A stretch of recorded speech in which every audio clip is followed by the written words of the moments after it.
Tinapan daw ni Duterte ang balitang balak siyang ipapatay ng mga drug lord sa Bilibid.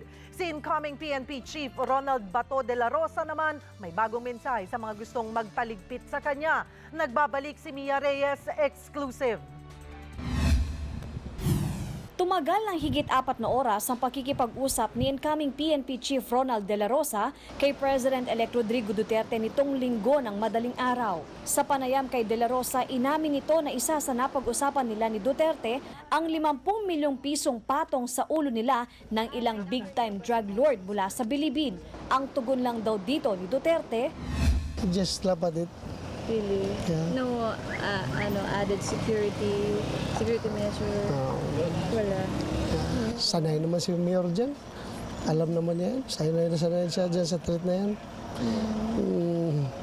Daily niya yan na kinakain yung treat na yan.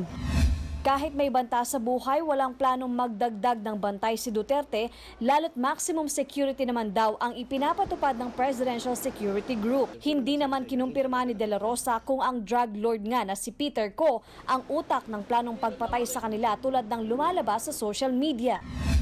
Mamaya, mamatayan si Peter Ko. Akong pagbibintangan ninyo, ha? Hindi ko kilala yan. I don't know him. I will not confirm that. Kung alam ko man, akin na lang yun. Kung kilala nyo siya ba, kung sino yung tao na yan, just please extend my regards to him.